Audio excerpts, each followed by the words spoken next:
Ok, listo, para que ya.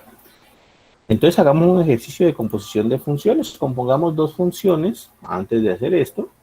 Compongamos dos funciones para que recuerden cómo era que actuaba eso, cómo era que funcionaba. Siempre es bueno uno estar pendiente de eso, ¿vale? La composición de funciones muchas veces nos puede engañar y bueno, siempre es como interesante tener al día esos temas porque igual va a salir mucho. Créanme que en temas de cálculo diferencial, de cálculo integral, sale mucho lo de composición de funciones, ¿vale?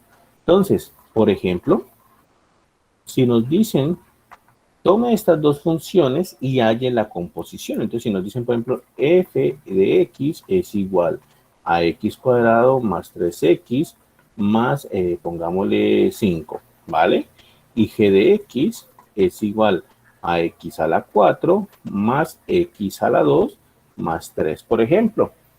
Entonces nos dicen, halle f compuesto g. Vamos a ver qué es f compuesto g. Entonces, f compuesto g evaluado en x, ya sabemos por definición, la definición siempre es la misma. Entonces, que entendamos bien cómo es que la definición es más que suficiente para defendernos aquí, ¿vale?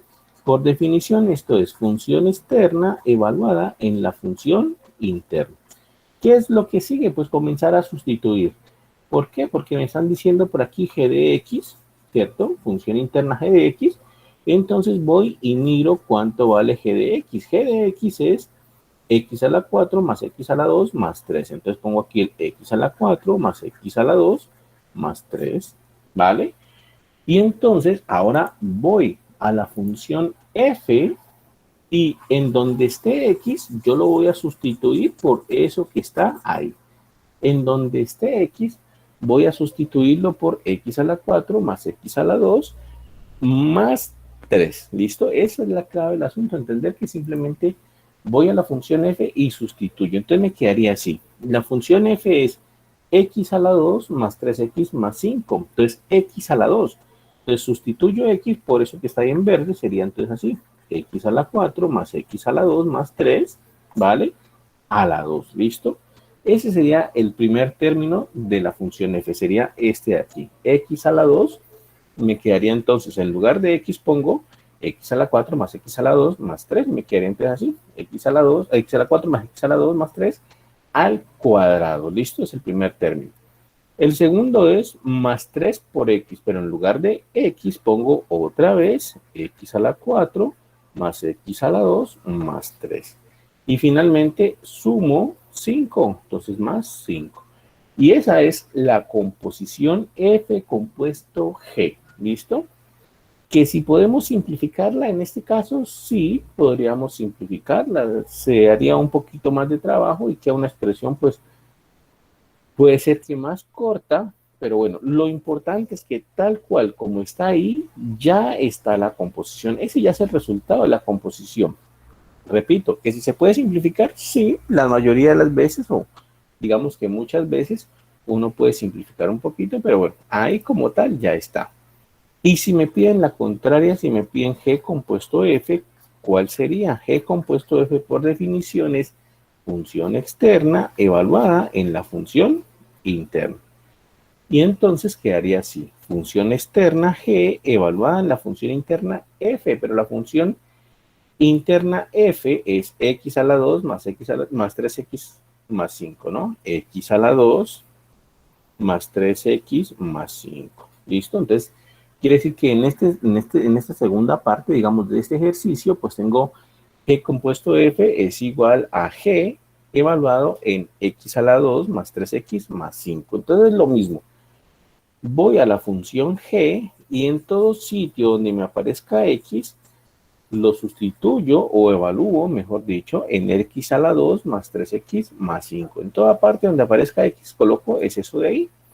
Entonces, la función g es x a la 4 más x a la 2 más 3. Entonces, x a la 4, entonces sustituyo x, por eso que está ahí. Me quedaría x a la 2 más 3x más 5 a la 4. ¿Listo? Eso corresponde al primer término, a x a la 4. Quedaría entonces x a la 2 más 3x más 5 a la 4. Más, segundo término es x a la 2. Entonces coloco En lugar de x pongo x a la 2 más 3x más 5 y esto me quedaría a la 2. Y finalmente más 3, entonces más 3. Y de nuevo entonces lo siguiente. Si se puede simplificar un poco, sí, ahí se puede simplificar un poco y se obtiene una expresión, digamos, diferente, sin embargo, pues, no diferente, digamos más resumida, ¿listo? Más resumida. Se puede simplificar si obtiene algo más resumido, no es diferente, es exactamente lo mismo, ¿listo? Simplemente que un poquito resumido. Pero tal cual está aquí, pues ya está la composición. Este es el resultado de la composición. Y una vez más, se verifica que componer F compuesto G es diferente de G compuesto F. Miren que los dos resultados que obtuvimos son diferentes. ¿Listo? Entonces, ahí se verifica pues que la composición de hecho no es conmutativa. No es conmutativa. F compuesto G es diferente de G compuesto F. ¿Listo? Eso es casi que en general. Yo les decía la clase pasada que el 99.99% de las funciones cumplía eso, salvo unos pequeños pues ejemplitos por ahí que no lo cumplen, pero bueno, en algunos poquitos ejemplos pues es igual, ¿no? Son como casos muy especiales. ¿Listo? ¿Qué dicen? ¿Una música? ¿Música? ¿Alguien escucha Profe, una música? pregunta, ¿Sí? ¿y Dime. cómo podríamos simplificarla para que quedara una expresión menor? Bueno, simplificar no siempre es que sea una tarea fácil, ¿no? Aquí no va a ser una tarea fácil, de hecho, porque pues para simplificarla toca expandir esta expresión de x al cuadrado más 3x más 5 a la 4. Toca expandir esa potencia 4 de ahí y eso no va a ser sencillo. Por eso es que igual tampoco lo hice porque no va a ser sencillo. Entonces al final esto me va a quedar como un x a la 8 más todo un poco de términos más que bueno, realmente no es una tarea fácil. Incluso como está presentada aquí en este instante, pues está un poco simplificada, ¿no? Porque está la potencia como tal, entonces está un poquito simplificada, digamos. Sin embargo, uno podría expandir estas potencias y, bueno, sumar términos semejantes y eso la verdad es que sería más complicado todavía. ¿Listo? Sería un poco más difícil. Entonces, como les decía, Entonces sería simplificar no mejor siempre. dejarlo expresado. Exactamente. En este caso, como lo veo yo, es como más fácil dejarlo expresado. ¿Listo? Es como más fácil dejarlo de esa manera. Porque igual mira que acá también tienes una potencia, x a la 4 más x a la 2 más 3 al cuadrado. Es decir, hay una potencia ahí y pues bueno, en este caso pues veo yo que es más viable, más entendible dejarlo expresado de esta manera que poner a expandir esto. Incluso hay calculadoras en internet que hacen las expansiones de esto, pero pues por lo menos aquí le van a salir unos 12, tal vez unos 12 términos en cada una, en este primer paréntesis de aquí, van a salir unos 12 términos y acá otros 6 términos, y entonces esto se va a quedar larguísimo porque luego después de eso toca sumar términos semejantes, ver qué se puede simplificar ahí, entonces es un trabajo bastante difícil, ¿listo? Bastante complicadito, entonces, no, yo creo que lo mejor por lo pronto es dejarlo tal cual está por aquí, y más vale cuando veamos que hay alguna expresión que se pueda simplificar y que uno vea que realmente vale la pena simplificar, pues bueno, ahí va, ¿listo? Por ejemplo, que a uno le digan, supongamos que a uno le digan f de x igual a x a la 3 y que le digan g de x igual a raíz de x, a raíz cúbica de x, por ejemplo. Entonces uno le dice, componga esas funciones, entonces uno dice f compuesto g evaluado en x, esto aquí es igual, esto es función externa evaluada en función interna, esto es función externa evaluada en g, pero g es raíz cúbica de x. Quiere decir que esto es f de evaluado en raíz cúbica de x. En todo sitio de f donde está x, yo pongo raíz cúbica de x. Entonces al final esto me va a quedar así, raíz cúbica de x a la 3. Y aquí pues yo sí veo que hay una cierta mejora si simplifico, ¿no? Entonces aquí tal cual está en este momento ahí, ya está el resultado de la composición. Ese ya es el resultado de la composición. Pero veo que cuando yo simplifico, pues sí, realmente obtengo una simplificación, cancelo la raíz con el cubo y me queda solamente la x y veo pues que realmente está simplificando el asunto y no es como acá que veo que tratar de hacer alguna de lo que uno pues, podría llamar entre comillas simplificación, pues lo que hace realmente es, digamos que alargarle muchísimo el trabajo a uno y puede ser que la expresión obtenida ni siquiera sea más sencilla que esta. ¿Listo? Puede ser que sea una expresión más complicada, entonces no habría como tal una simplificación. Pero si veo, por ejemplo, como en este caso, que es viable y que puede resultar conveniente y que realmente se está simplificando, pues entonces lo hago. ¿Listo? Y ese es como el asunto ahí. ¿De acuerdo? Bueno, entonces, eso es lo que hemos hecho en la clase pasada. Ahora vamos a ver algunas propiedades de funciones. Resulta que hay algunas funciones que, bueno, tienen algunas propiedades especiales, algunas cositas que puede uno mencionar y tener en cuenta. Por ejemplo, la cuestión de ser una función par o una función impar. Entonces, propiedades de las funciones. ¿Listo? Entonces, ¿qué es lo que pasa aquí? Pues entonces definamos algunas propiedades que pueden tener algunas funciones. Lo primero es definamos qué es una función par. Función par, ¿listo? Entonces miren bien, una función par es una función que satisface la siguiente igualdad. Una función par, cuando yo la evalúo, f la evalúo en menos x, si yo la evalúo en menos x y el resultado de esto es como obtener la función f evaluada en x, entonces yo diré que es una función par. Mejor dicho, una función par se come, se traga este menos que está ahí, ¿vale? Una función par simplemente desaparece ese menos que está ahí. ¿Listo? Y bueno, algunas funciones tienen esa característica de ser pares. ¿Como cuáles? Bueno, la más simple, la más conocida que cumple esta característica es la función x al cuadrado. Miren que la función x al cuadrado cumple esa característica. ¿Por qué? Si yo evalúo esa función x al cuadrado, la evalúo en menos x, ¿a qué sería igual? Si la evalúo en menos x, entonces quiere decir que en donde esté x yo pongo menos x, ¿cierto? Eso es lo que quiero decir con evaluarla en menos x. Entonces me quedaría así, menos x y tiene que estar elevada al cuadrado. ¿Listo? ¿Qué es lo que pasa? Pues ya ustedes saben, muchos de ustedes ya saben que el cuadrado va a desaparecer ese menos que está ahí. Eso es lo que va a pasar al final de cuentas. Pero voy a hacer el cálculo, pues, por si de pronto alguno se olvidó de esta parte. Entonces, menos x al cuadrado, por definición, significa multiplicar menos x dos veces. Menos x por menos x, ¿vale? Por definición es eso. Menos x al cuadrado es menos x por menos x. Y ustedes saben la ley de los signos. Menos por menos me da como resultado más. Y x por x me da como resultado x cuadrado.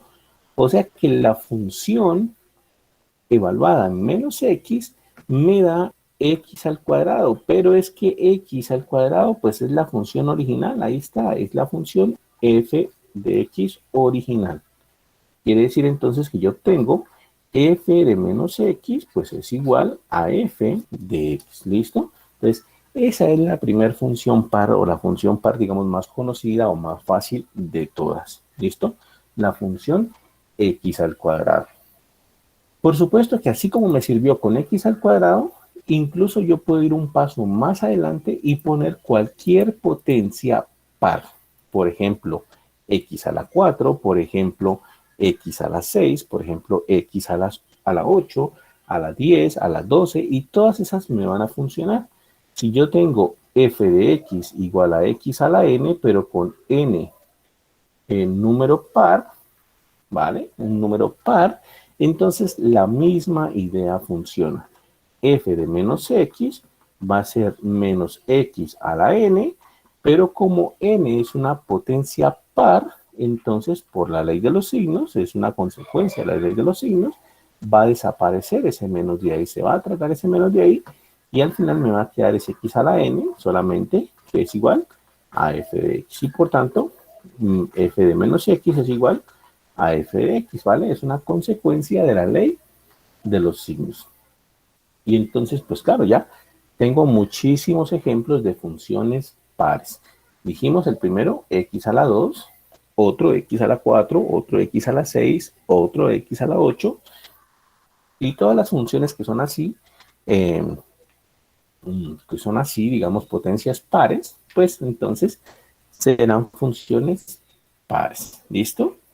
Incluso hay una función trigonométrica que es par, es la función coseno. No hemos visto todavía las funciones trigonométricas, pero simplemente pues vale la pena mencionar que cuando veamos funciones trigonométricas, la función coseno resulta ser una función par. En otras palabras, cuando yo evalúe f menos x, me da coseno de menos x, pero la función coseno desaparece ese menos y me quedaría coseno de x. Es una de las propiedades de la función coseno, que desaparece ese menos de ahí y vuelve y me queda igual a f de x, ¿vale? Entonces, en la función coseno es válida esa propiedad, de hecho, y entonces tendría que, para la función coseno, f de menos x es igual a f de x, ¿vale? Entonces, digamos que un ejemplo típico también de una función par, pero no tan conocida como esta de x a la n, donde n es una potencia par. Por supuesto que uno puede graficar estas funciones pares. Miren, aquí tengo abierto un graficador de funciones, y entonces podemos colocar la función x al cuadrado, una gráfica de ese estilo, ya la hemos hecho antes, de hecho, ya la hemos hecho antes, se llama parábola, una parábola que abre hacia arriba, eso la vimos cuando estábamos explicando pues los tipos de gráficas que habían, y esto dijimos que era producida por una función cuadrática, y es una parábola que abre hacia arriba, ¿listo? Entonces ahí está. Si yo hago x a la 4, pues me va a dar algo muy parecido, de hecho, ahí está en azul. X a la 4 es en azul, x a la 2 es en rojo. Y como ustedes ven, pues algo muy parecido, salvo que es como más vertical, ¿cierto? Es como más vertical. X a la 6 más vertical todavía me va a dar. Miren que x a la 6 la verde, aquí está. Otra, coseno de x también, la puedo graficar, ahí está, es esta gráfica morada de aquí. ¿Listo? Entonces son funciones pares. ¿Qué podemos ver en las funciones pares? Lo que vamos a poder ver en las funciones pares cuando las grafiquemos es que las funciones pares son simétricas, es decir, si analizamos todas las gráficas que tenemos en este momento, nos vamos a dar cuenta de que son simétricas respecto al eje Y. Voy a colocar el eje Y en otro color, voy a pintar una recta ahí en otro color, ahí está, bueno, salió negro, pero bueno, al menos más oscuro. Voy a ver si le puedo cambiar el color, parece que no. Voy a colocar otra incluso, a ver si de pronto le cambio el color. Ahí salió rojo, mejor. Entonces, el eje Y es el que está en este momento vertical rojo, ¿cierto? Ahora me sirve porque como cambia la función x cuadrado, bueno. Entonces, la función x al cuadrado, que es esa que estoy ahí desapareciendo y apareciendo, es simétrica con respecto al eje Y. Es decir, ese eje Y está actuando como una especie de espejo con respecto a la función. Lo que veo a la derecha también lo veo a la izquierda, ¿vale? Y todas las funciones pares tienen esa característica. Esa es la manera de identificar, al menos gráficamente, una función par. Cuando nosotros vemos la gráfica, las gráficas de las funciones pares son simétricas respecto a la recta o al eje vertical, al eje Y. Por ejemplo, x a la 4 también, miren, ahí está, x a la 4 es simétrica también con respecto al eje Y. Lo que veo a la izquierda lo veo a la derecha. Es decir, este eje rojo actúa como en una especie de espejo. La otra también, x a la 6, lo mismo. La de coseno es lo mismo. Miren, no es tan evidente, pero la de coseno es lo mismo. Es simétrica respecto al eje vertical o al eje Y. Lo que veo a la derecha del eje también lo encuentro a la izquierda totalmente, digamos pues, reflejado. ¿Listo? Entonces, esa es una característica de las funciones pares. Si nosotros visualizamos una gráfica y miramos simetría con respecto al eje Y, entonces pues ya sabemos automáticamente que se trata de una función par. Las funciones pares son simétricas respecto al eje Y. ¿Listo? Y entonces, bueno, por otro lado, las funciones impares. Las funciones impares no van a desaparecer, ese menos que decíamos. En las funciones impares, todo lo contrario, funciones impares o función impar. En las funciones impares, todo lo contrario, no desaparecen ese menos. Lo que hace una función impar es sacar el menos, es decir, me va a quedar que f de menos x es igual a menos f de x. La función impar saca el menos, no lo desaparece, ¿vale? Y bueno, el ejemplo típico más fácil de una función impar es la función x al cubo. Es como la más facilita de todas. F de x igual a x al cubo es una función impar. ¿Por qué? Pues porque si yo la evalúo en f de menos x, esto será entonces menos x al cubo. En donde esté x pongo menos x, ¿cierto? La evalúo en menos x. Y bueno, lo mismo de hace rato. Esto es consecuencia de la ley de los signos. Menos x al cubo es multiplicar menos x por menos x por menos x. Y todos sabemos por la ley de los signos, menos por menos más, por menos menos. Entonces me da menos y x por x por x, x al cubo. Y esto es menos, ¿cierto? El menos de aquí, y x al cubo, pero x al cubo es f de x, o sea que esto es menos f de x. Significa entonces que para esa función x al cubo, pues yo estoy estableciendo que f evaluado en menos x es igual a menos f de x. Sacó el menos, ¿listo? Sacó el menos.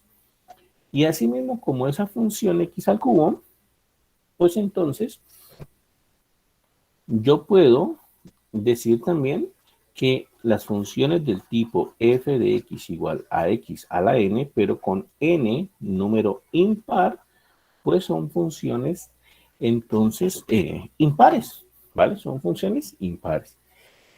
La misma estrategia de hace rato, la misma estrategia. Si yo la evalúo en menos x, pues entonces esto por definición será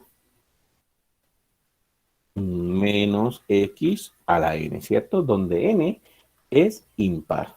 Pero resulta que como n es impar, entonces, igual que hace rato, actúa la ley de los signos. Entonces, menos por menos da más, por menos da menos, y así sucesivamente. Entonces, como n es un número impar, al final de cuentas va a sobrevivir el menos. Sobrevive el menos y me queda menos x a la n. Y esto es menos x a la n, pero x a la n es f de x. Entonces, quiere decir que las funciones de la forma x a la n con n impar, pues son impares, y las funciones x a la n con n par, pues son pares. Entonces, quedaría así. ¿Listo? Se verifica que en efecto es una función impar. También de funciones trigonométricas, una función impar por excelencia en las funciones trigonométricas, todavía no la hemos visto, pero bueno, es la función seno de x. La función seno es una función impar. Quiere decir eso que si yo evalúo la función seno en menos x, me quedaría así, seno de menos x, ¿cierto? En donde está x pongo en este caso menos x. Y la función seno saca ese menos de ahí y me quedaría menos seno de x, que es nada menos, nada más que menos f de x. Las funciones seno satisfacen esa igualdad que está ahí y por tanto son funciones impares. ¿Listo?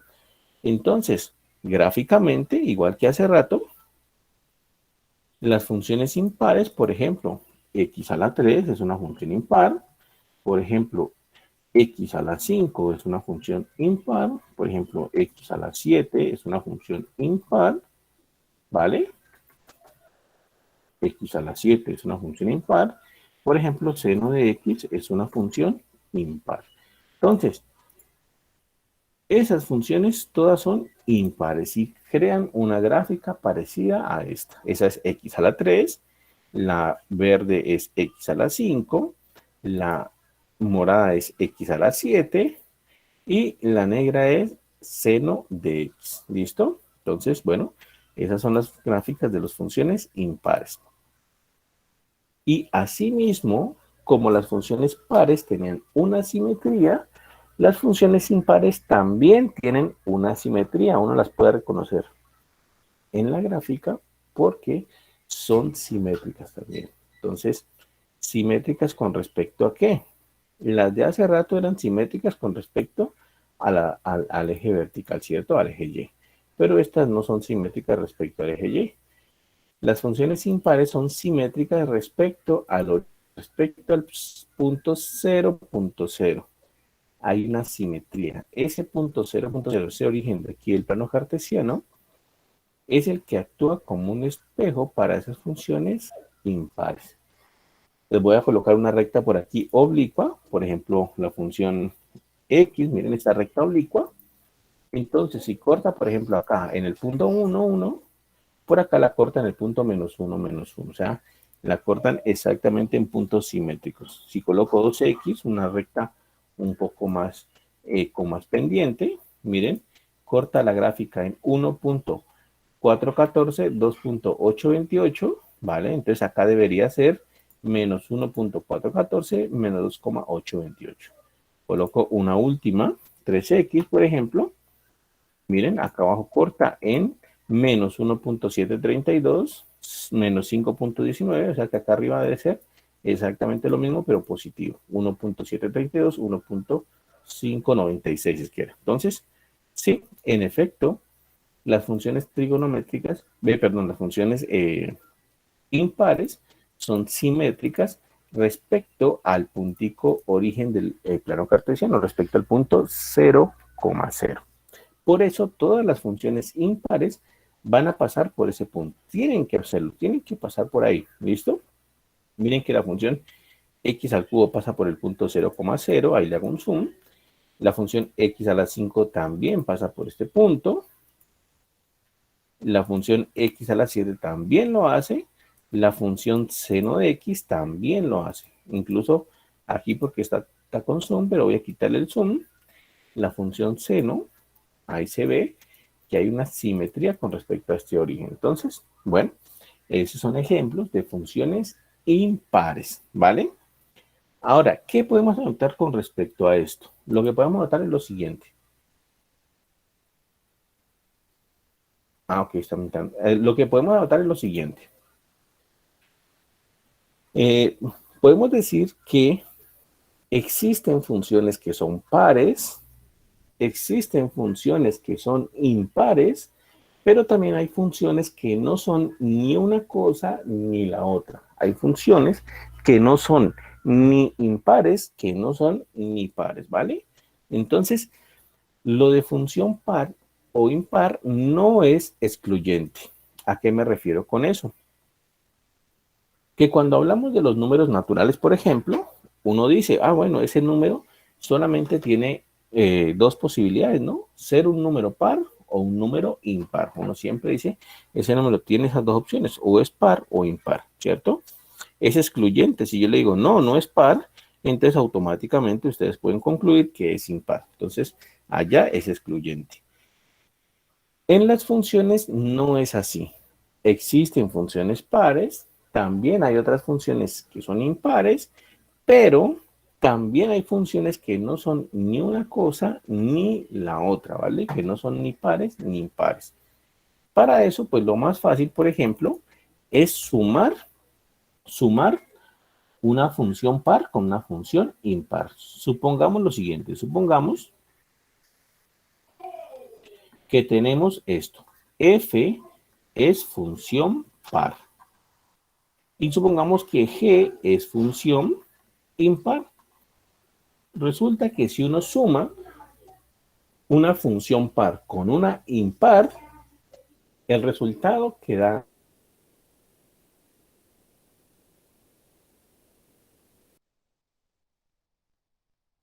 impar. Al sumar una función par con una función impar. Veamos, si la función h es f,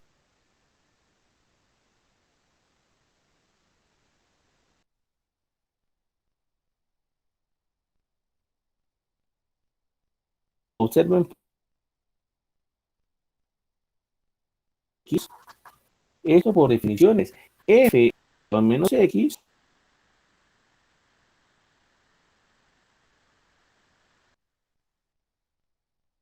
par. O sea que la función f se traga ese menos. O sea que f valor menos x es f valor en x. La función f se traga ese menos que está aquí.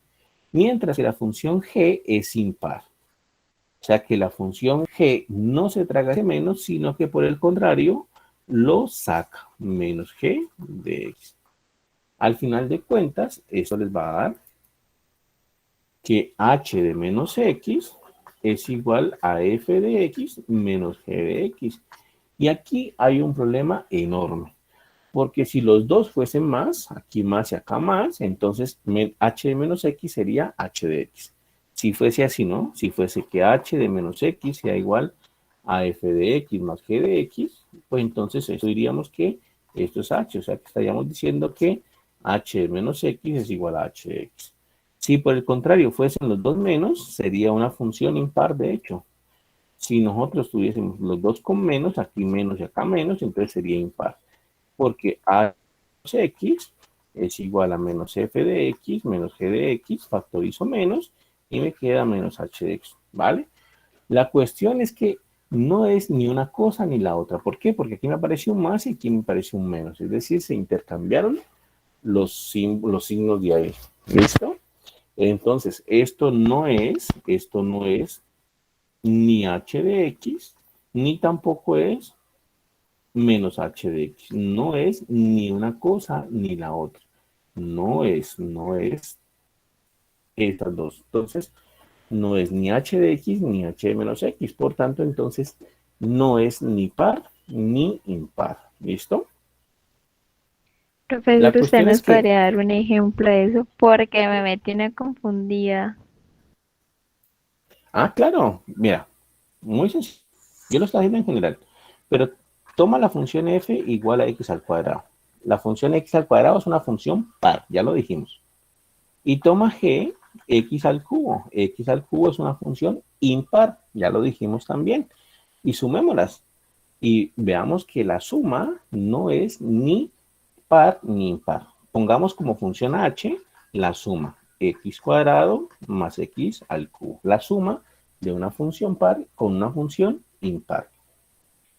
Y veamos que h no satisface eso de las funciones pares o las funciones impares. ¿Cómo vamos a hacer para, digamos, para ver que no satisface? Pues lo de siempre, evaluémoslo en menos x, ¿vale?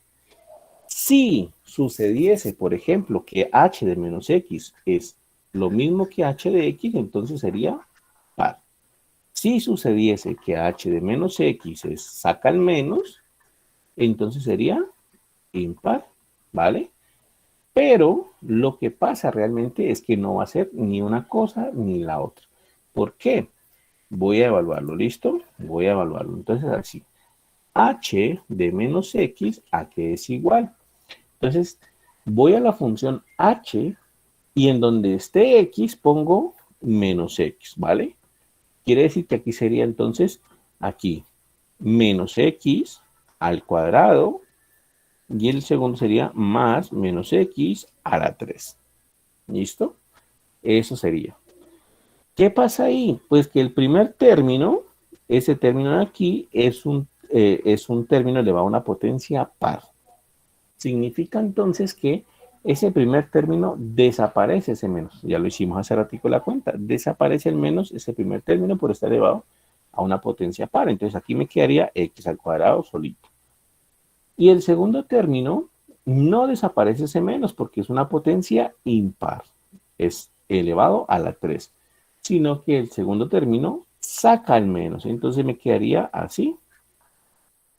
Saca el menos y me quedaría menos x a la 3. Más por menos menos. Entonces me quedaría que esto es igual a x al cuadrado menos x a la 3. Entonces, si yo hago h de menos x, me da x al cuadrado menos x a la 3.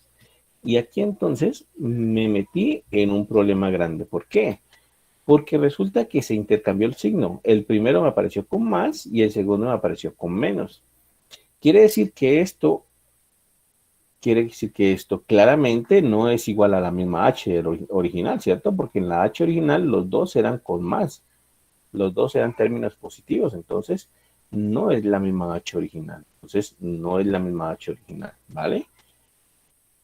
Ni tampoco es la menos h, porque menos h sería así. Menos h de x sería menos x al cuadrado menos x al cubo. Menos h así.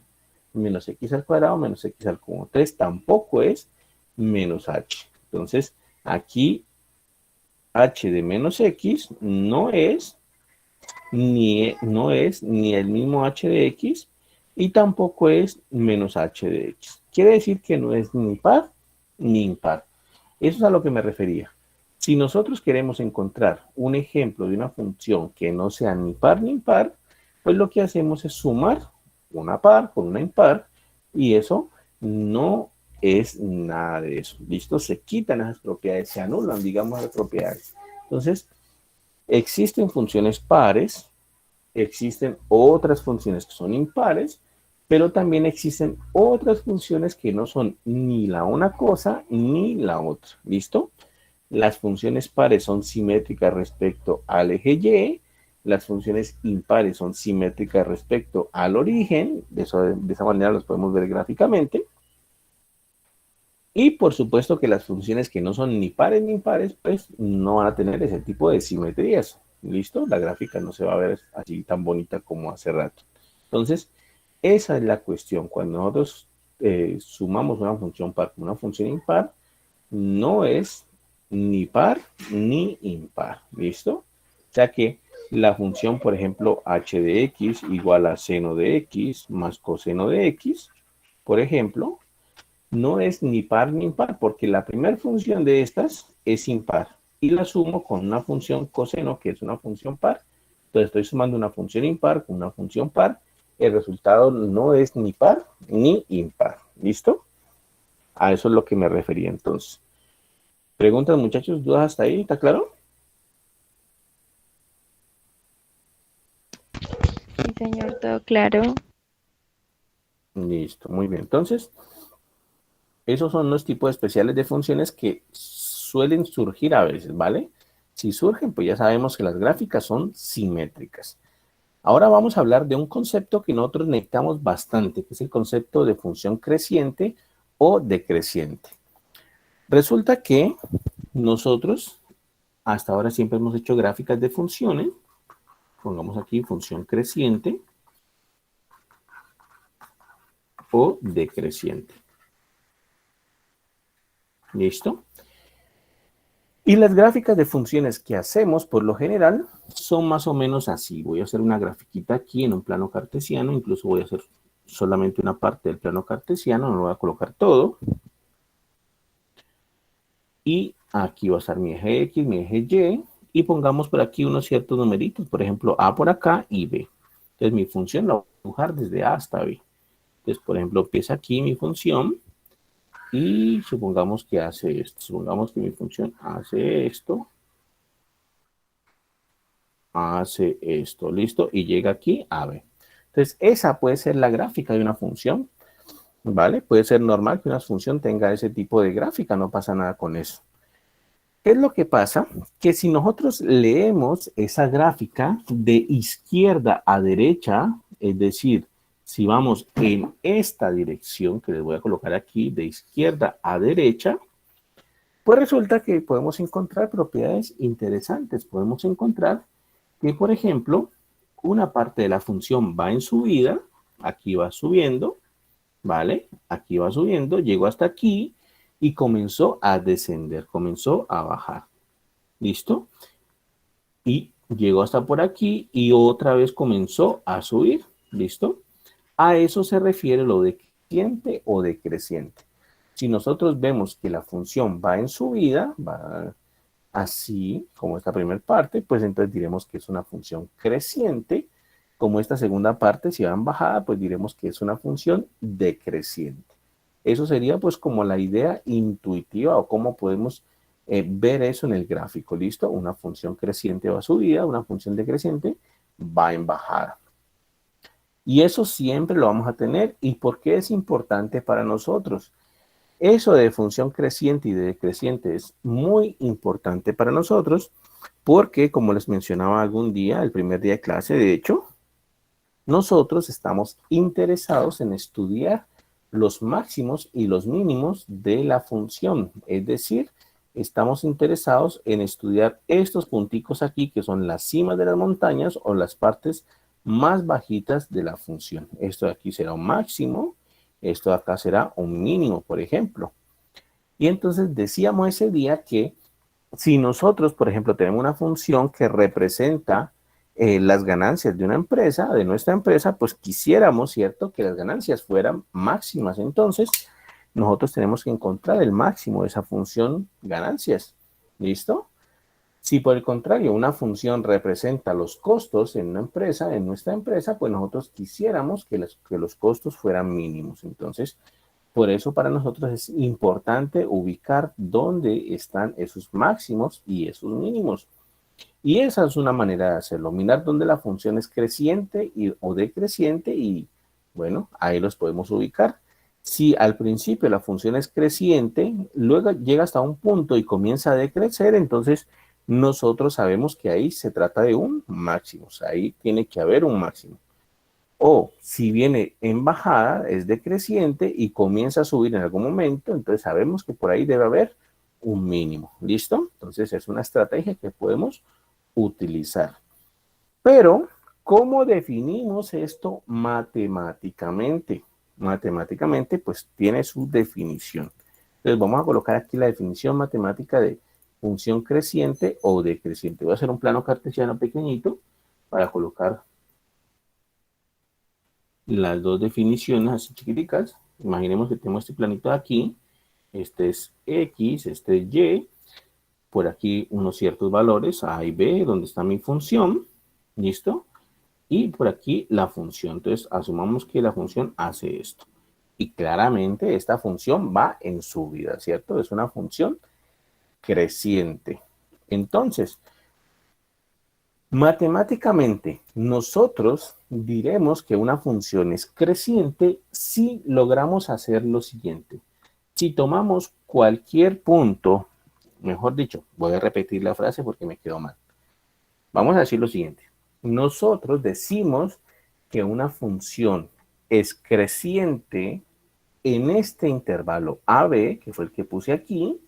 Nosotros decimos que la función es creciente en un intervalo AB si dados cualquier par de puntos, por ejemplo, x1 y x2, observen que aquí x1 es menor que x2, ¿no? x2 es más grande que x1.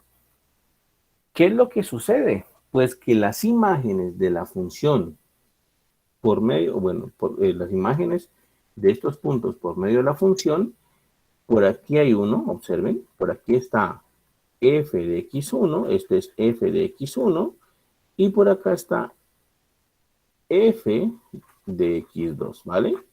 Por aquí está, lo voy a colocar incluso acá, aquí está f de x1, y por acá está f de x2. Entonces, ¿qué pasó ahí?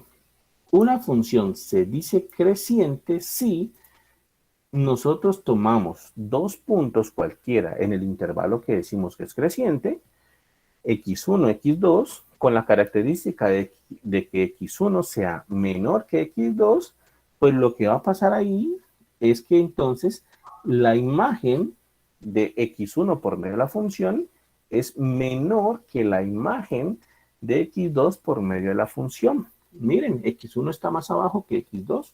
Entonces, f evaluado en x1 es menor que f evaluado en x2. ¿Listo? Esto debe suceder para todos los puntos que uno escoja. x1, x2.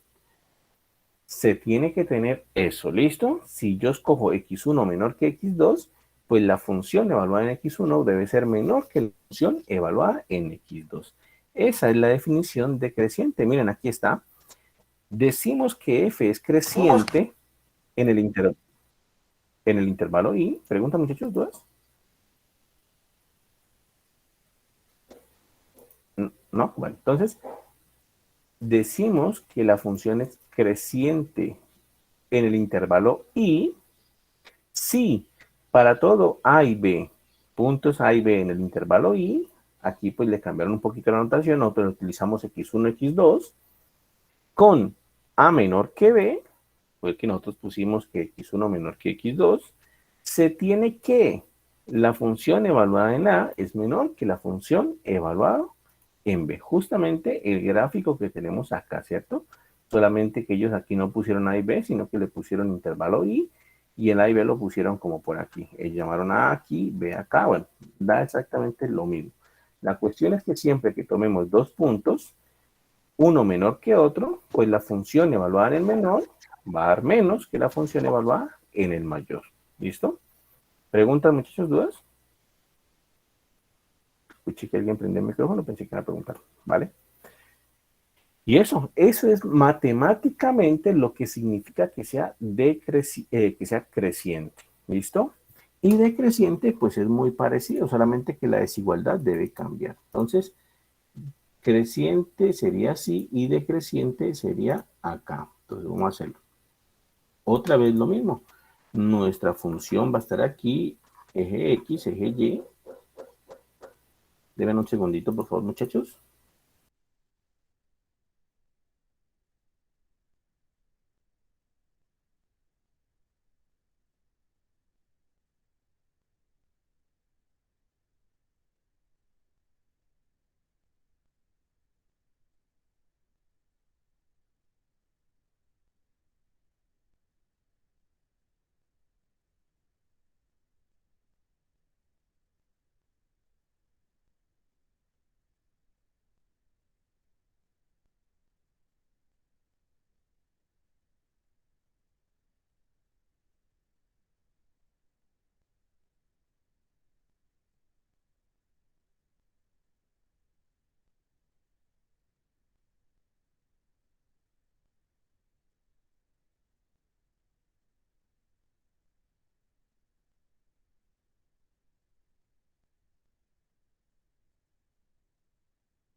Listo, muchachos, continuamos.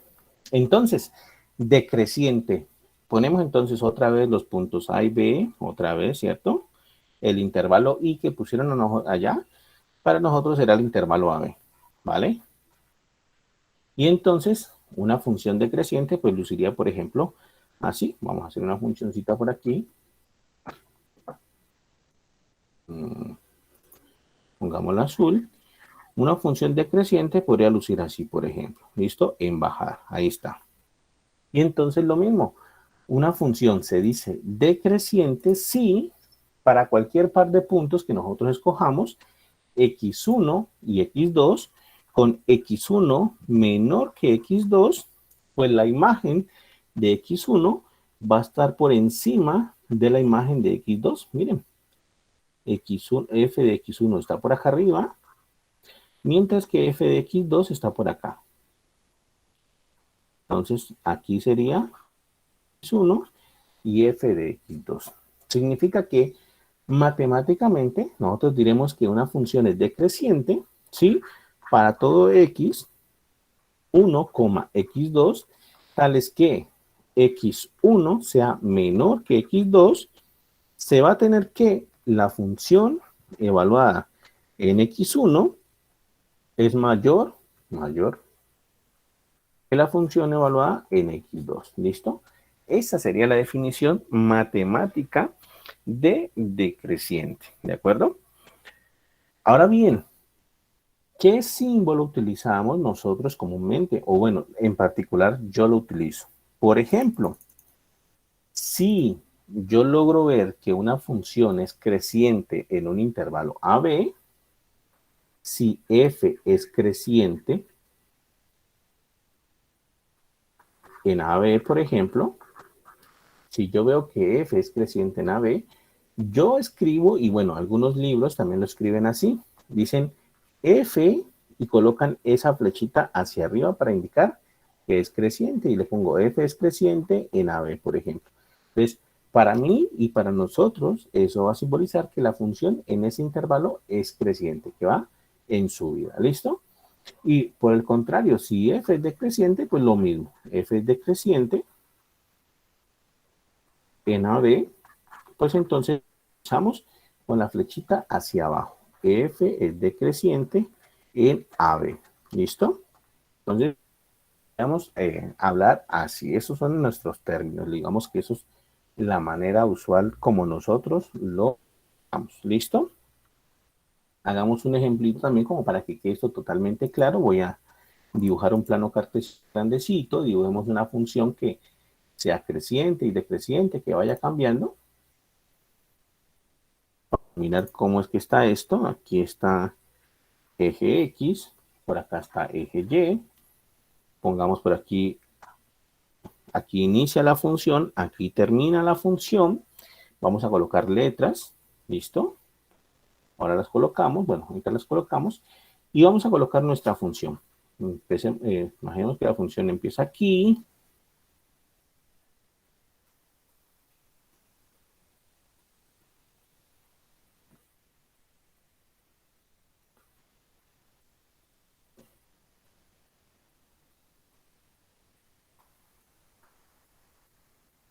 Listo, una función bastante complicada. Y termina, bueno, termina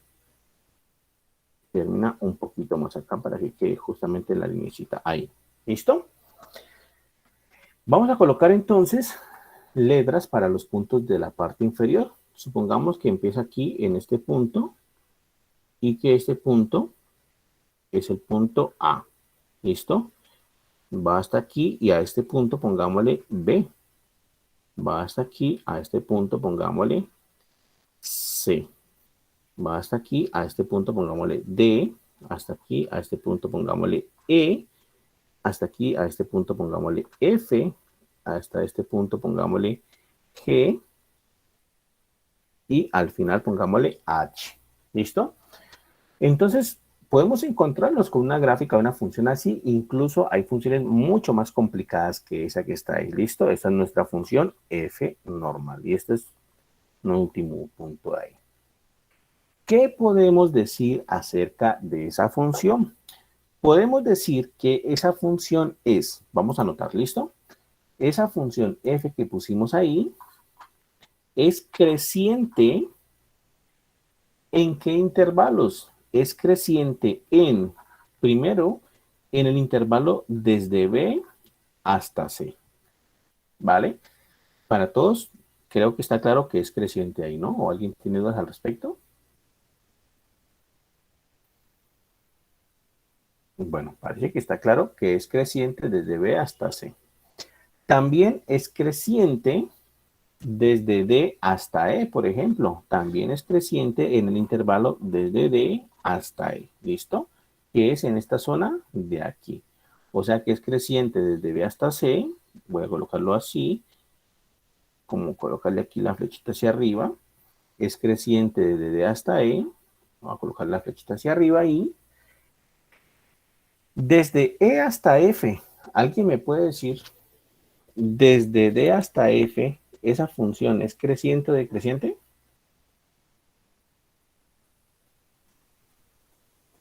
¿Alguien me puede indicar? Creciente, ¿no? Esa función es creciente. Entonces, desde E hasta F es creciente. Constante. Constante, ¿no?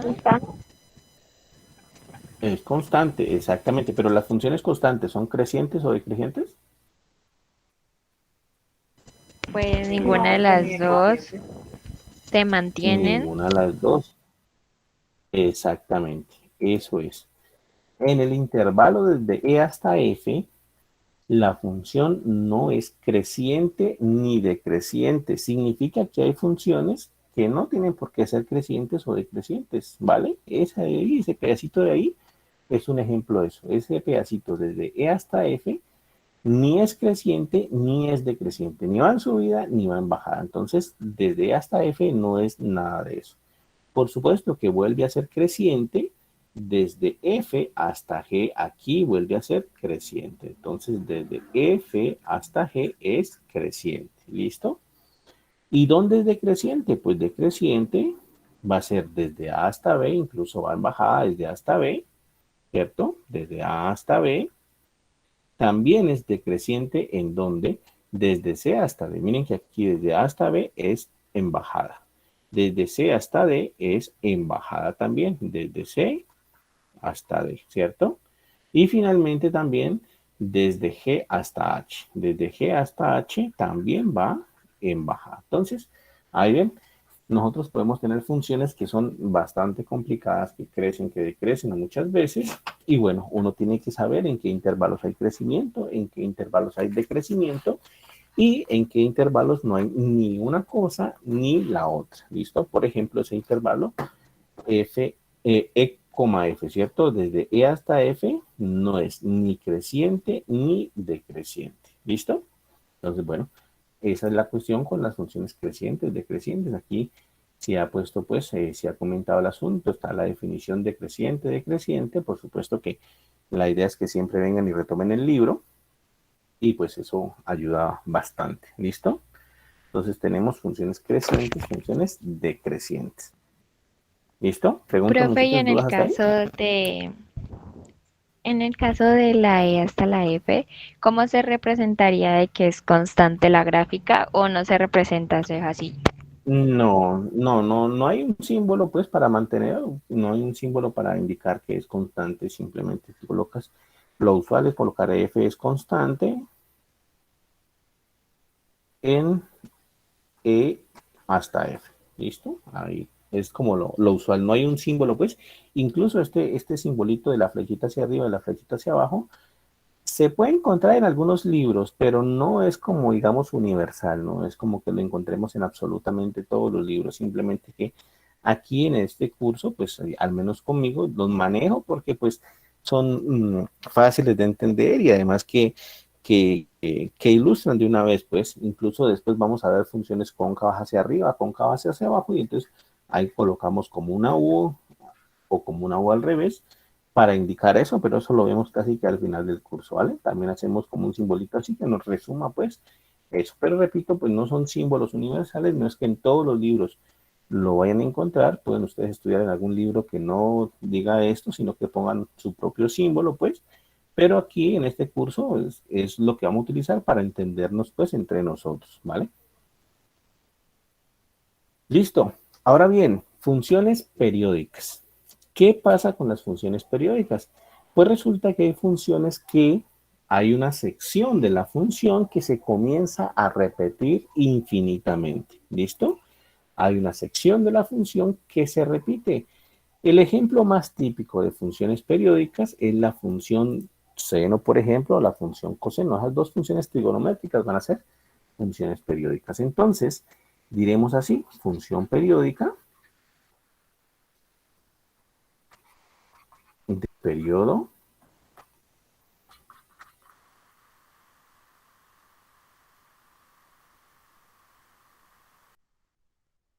entonces una función f se dice periódica de periodo A si A es el menor número para el cual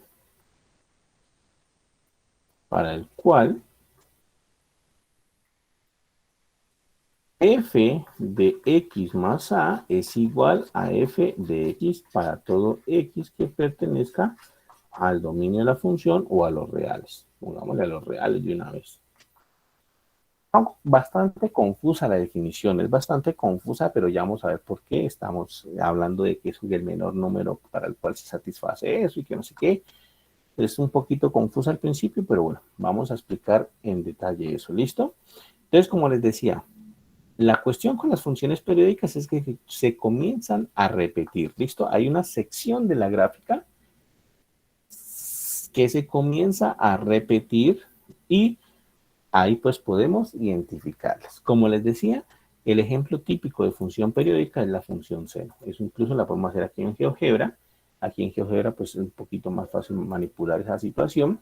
Entonces, por ejemplo, la función seno de x me genera una gráfica como esta que están viendo ustedes. Incluso la voy a colocar más gruesita. Ahí está. ¿Listo? Esa es la función seno de x. Y resulta pues que esa función parece una ondita así. ¿Listo? Y bueno, hay una sección de la gráfica, hay una sección que se repite y se repite y se repite y se repite. ¿Listo? Voy a pintar una posible sección de esa gráfica, pues, y entonces aquí la voy a colocar function y voy a colocarle seno de x, que es lo que pintamos, ¿cierto? Y lo que se repite es desde 0 hasta 2pi, es decir, que voy a colocar desde 0 hasta 2pi. Pi es 3,14, ¿cierto? 3,1415, o sea que 2pi sería como 6,28, 6,28, más o menos, por ahí, dejémoslo 6,28. No, será como 6,2830 más o menos, pero dejémoslo ahí. ¿Listo? Entonces, miren, cuando pongo la función seno desde 0 hasta 2pi, es decir, hasta 6,28 aproximadamente, se pintó esta región roja de aquí. ¿Listo? Y esa región roja es una posible región que nos permite, pues, visualizar de que la función seno se repite y se repite, porque termina la región roja y vuelve y otra vez empieza la misma región. Termina otra vez y comienza otra vez y comienza otra vez. Entonces, esa es una función típica periódica. Ahora, ¿por qué ese cuento? ¿Por qué todo ese enredo aquí con que A es el menor número para el cual satisface eso? Pues resulta que para el caso de la función seno, el periodo es 2pi, que fue lo que puse ahí. 6,28 aproximadamente es 2pi. Entonces, fue lo que puse ahí. ¿Listo? Pero así como pude poner ese 2pi, resulta que yo puedo colocar múltiplos de eso. Por ejemplo, puedo colocar 4pi. 4pi es 12,56. Entonces, si yo pongo 12,56, que fue el doble de lo que puse, se debe pintar una región más grande, pero que también me sirve pues para que se repita y se repita y ver que eso pues funciona así. Miren, ahí la pinté, es una región más grande, pero la cuestión es que cuando uno busca una función periódica, uno busca siempre como la región más pequeña para el cual le sirva para uno poder representar toda la función mediante ese argumento de que se va repitiendo la gráfica. Entonces, si bien es cierto que coloco 4pi me sirve, eso pues es si yo conecto esas áreas que están en este momento en rojo, pues formo toda la onda verde. Resulta que es un área muy grande, no es óptima. Hay áreas más pequeñas que hacen lo mismo. Y la área más pequeña que hace lo mismo es un área que mide 2pi, es decir, que mide 6,28 aproximadamente. Con esa área que he puesto aquí o con esa región que he puesto en rojo aquí, es la más pequeñita con la que yo puedo utilizar para representar toda la función por medio de una periodicidad, es decir, por medio de que se repita. Y en efecto, la de 2pi contiene la montañita, digamos, hacia arriba y la montañita hacia abajo, digamos así, eso no se llama así, pero bueno, digamos que contiene la montañita hacia arriba y contiene la montañita hacia abajo. Necesito al menos esas dos para poder unirlas y formar toda la curva verde que está ahí. ¿Listo? Si pongo hasta 4pi, pues tendría exceso, tendría dos montañitas hacia arriba y dos montañitas hacia abajo, y bueno, la cuestión es que hay como un exceso ahí de información, digamos. Entonces, eso es lo que pasa. Por eso es que todo ese cuento aquí de que A sea el menor número entero que satisfaga esto, ¿cierto? Que la función evalúa en X más A me dé la función evalúa en X, pues es por eso, porque se busca siempre como mejor dicho, la región óptima. La menor región o la menor parte de la función o el menor trozo de la función, mejor, que me sirva pues para organizar toda la función en ese sentido, ¿no? De que los conecte y bueno, me quede toda la función, ¿vale? Entonces, por eso es ese cuento aquí todo extraño. ¿Listo? Y bueno, entonces ya tenemos un ejemplo de una función periódica. La función periódica, la primera función periódica es la función seno, ¿cierto? Las funciones seno de x, de hecho, y coseno de x son funciones periódicas. Eso, repito, todavía no las hemos visto oficialmente, pero ya hemos sacado algunas propiedades de las funciones seno y coseno. Quiere decir que, de hecho, son periódicas de periodo 2pi. Son periódicas de periodo 2pi. Esas dos funciones son periódicas de periodo 2pi. Por tanto, entonces, seno evaluado en x más 2pi es lo mismo que seno de x. Eso es que se conectan, ¿no? Eso es como se van conectando ahí. Lo mismo coseno. Coseno evaluado en x más 2pi es lo mismo que coseno de x. ¿Listo? Entonces, eso es lo que pasa ahí. Ese tipo de funciones no son tan comunes, la verdad, no son que uno las trata de encontrar a cada rato, pero bueno, hay que saber de qué se trata eso. ¿Listo? Miren que aquí hay un ejemplo incluso de una función periódica. Miren, esta funcioncita que está aquí, un poco extraña, parece una función pues definida así como la función que vimos parte entera, ¿cierto? Y miren que aquí pues están repitiendo dos trocitos siempre, ¿cierto? Estos dos escaloncitos, digamos, que ponen como dos escalones, se van repite, repite, repite, repite y repite. Entonces es una función periódica, ¿listo? Entonces, bueno, ejemplo de función periódica, al menos gráfico, porque aquí no nos dan pues la expresión de esa función, o bueno, creo que está por aquí, creo que es esta la del ejemplo, creo que está por aquí, no es una función tan fácil de entender, pero bueno, al hacerla gráficamente, pues se ve que es periódica, se ve que repite dos pedacitos y dos pedacitos y dos pedacitos de estos, van siempre repitiéndose, ¿listo? Y así pues entonces uno tiene ese tipo de funciones, ¿de acuerdo? Preguntas, muchachos, dudas hasta ahí. Aquí hay un ejercicio, ¿no? Dice dar una función periódica de periodo 3, entonces ahí, bueno, un ejercicio más para pensar. Preguntas, muchachos, dudas hasta ahí, ¿está claro? Señor, Bueno, todo claro. listo. Ahora bien, un ejemplo, bueno, hay un tipo de funciones, un tris más complicadito. Este de aquí va a ser un poquito más difícil, ¿listo? Que es el de funciones inyectivas.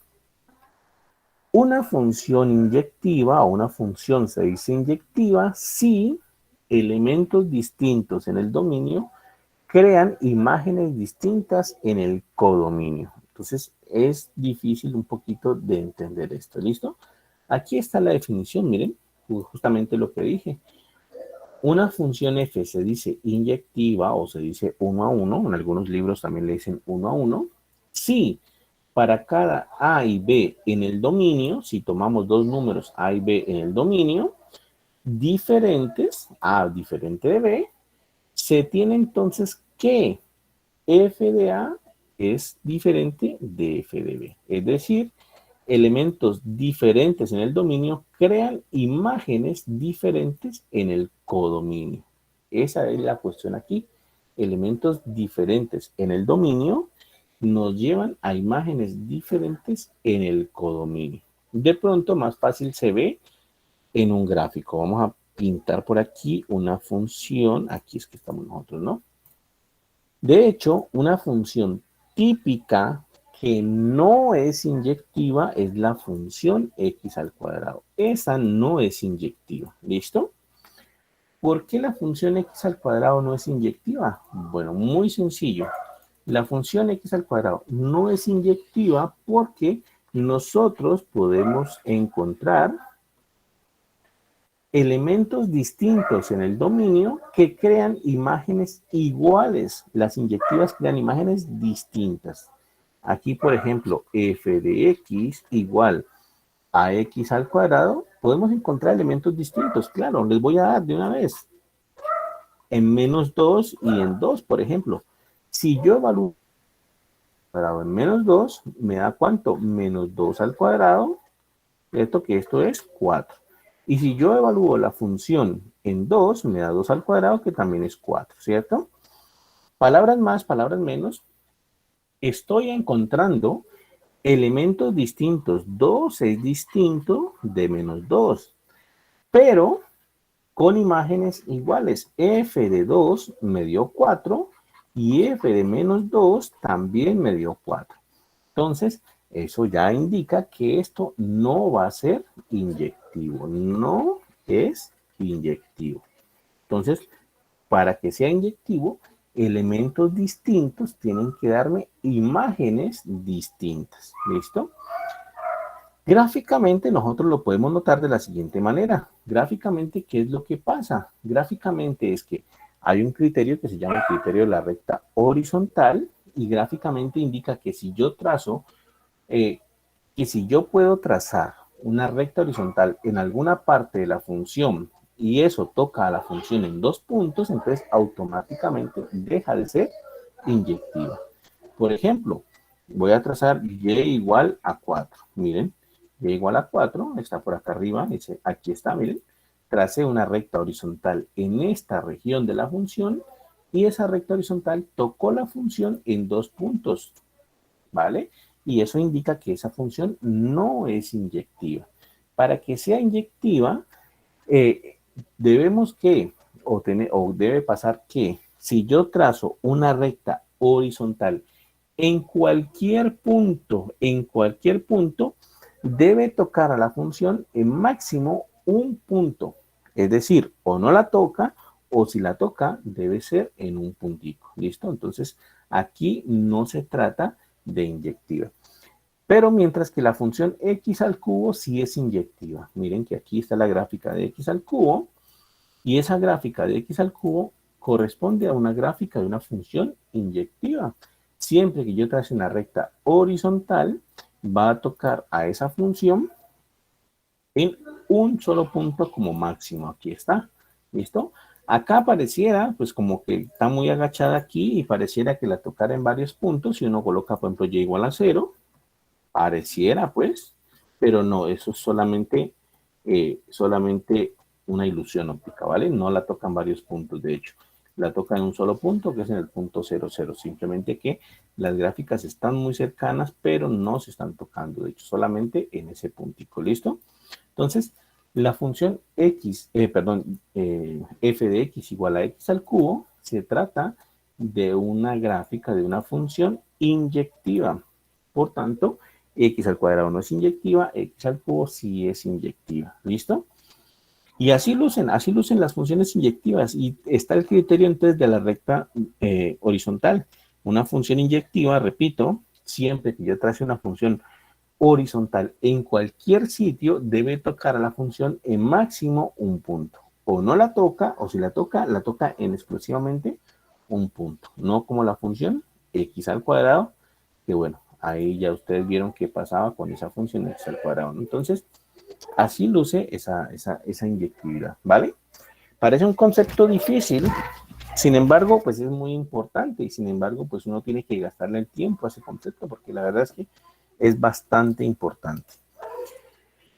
¿Cómo establecemos que una función es inyectiva matemáticamente? Es decir, si en algún parcial yo les coloco, por ejemplo, demuestre que esta función es inyectiva, entonces, ¿cómo se hace? Vamos a hacer un ejemplito y vean que no es tan fácil tampoco demostrar que una función es inyectiva, al menos matemáticamente, porque ya gráficamente lo vimos aquí con el criterio de la recta horizontal. ¿Listo?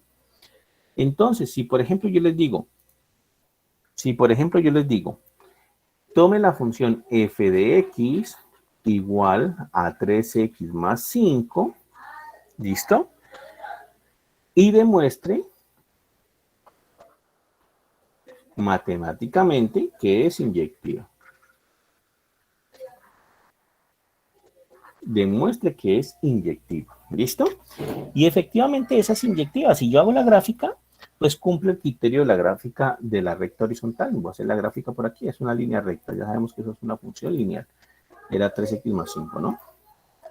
3x más 5. Entonces, efectivamente, cuando yo grafico esa recta, pues me da esta recta azul que está aquí. Y pues bueno, siempre que yo trace una recta horizontal, de hecho, pues ahí se ve la cuadrícula, que son muchas rectas horizontales, tocan a esa función en un punto siempre, tocan a esa función siempre en un punto. Entonces, es claro que esa, pues, se trata de una función inyectiva. Pero bueno, estamos suponiendo que el ejercicio dice así, no demuestre que esa función es inyectiva. Entonces, ¿qué haría uno? Matemáticamente, este es el proceso o esta es la técnica para establecer que una función es inyectiva.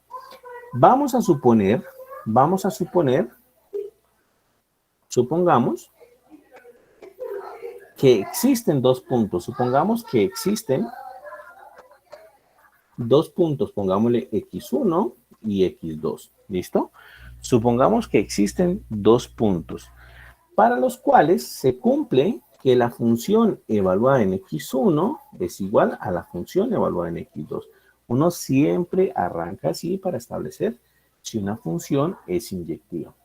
Supone dos puntos y supone que esos dos puntos tienen imágenes iguales. Fue justamente lo que escribimos ahí.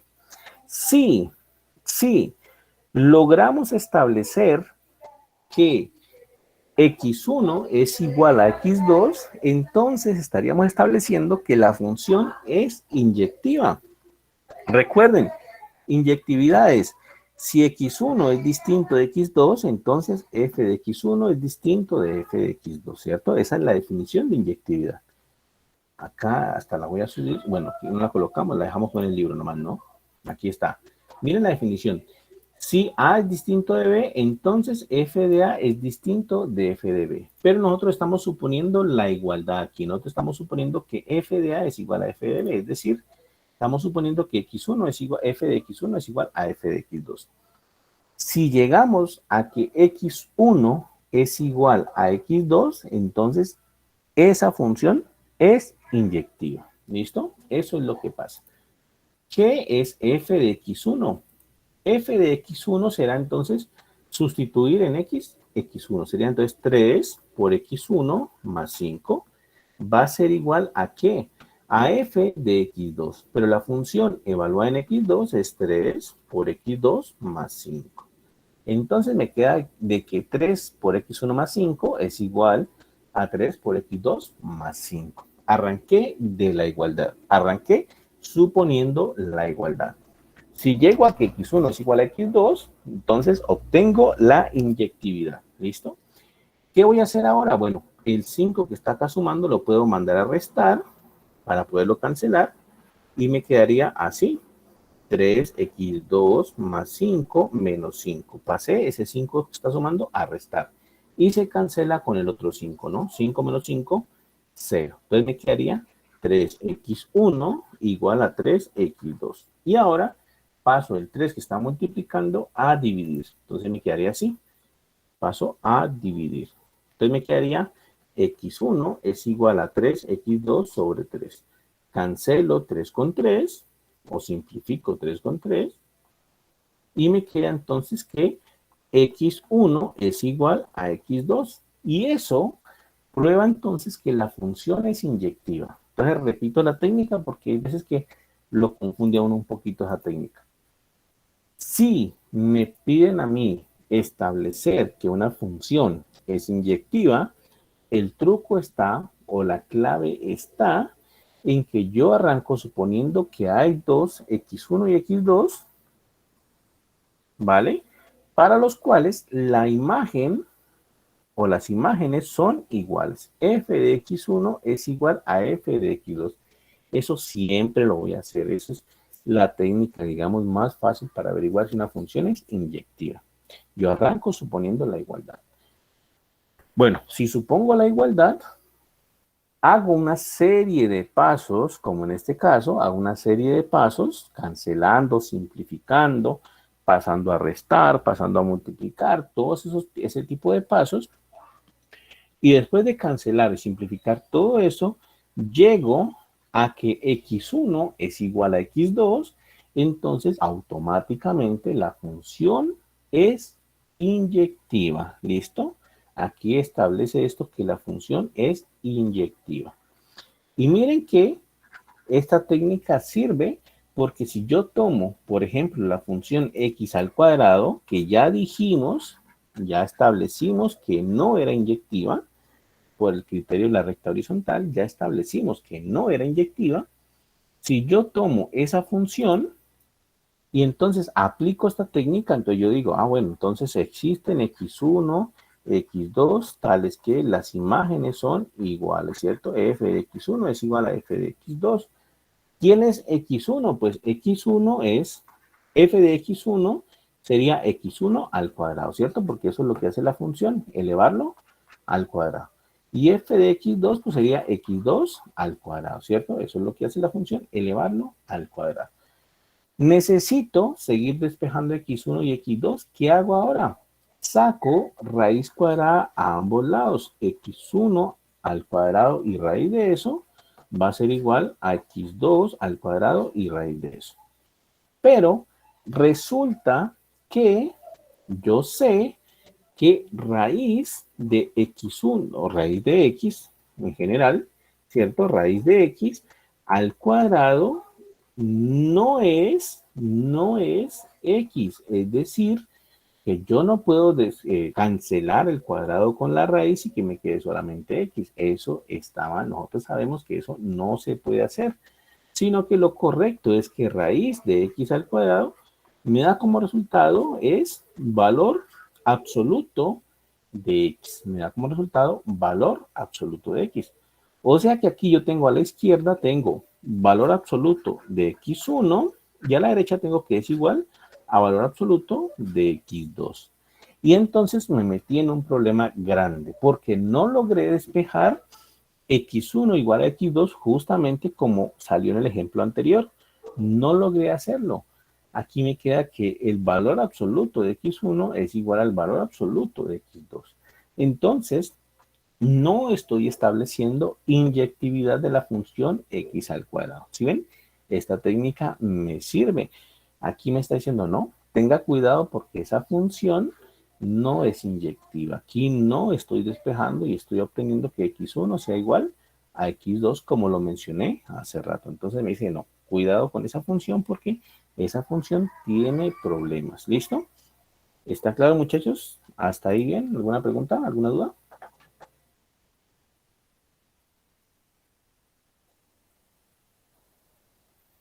No, Parece que profe. está claro. Perfecto. Entonces, por el día de hoy vamos a dejar hasta ahí. No vamos a estresarnos más. Ya es bastante la teoría que se ha visto, son bastante los conceptos. Falta lo de función inversa, eso lo hacemos entonces el viernes. Y ya, ¿no? Entonces, ya nos vemos el viernes a la hora común y corriente, muchachos. Que estén muy bien, que la pasen muy bien. Nos vemos entonces. Voy a cerrar por acá. Hasta luego. Hasta luego, profe. Hasta luego, profe, Hasta gracias. luego, profe. Listo, muchachos. Nos vemos. Que Gracias. pasen Hasta luego, profe. unos Gracias. buenos días. Chao, muchachos. Gracias, profe.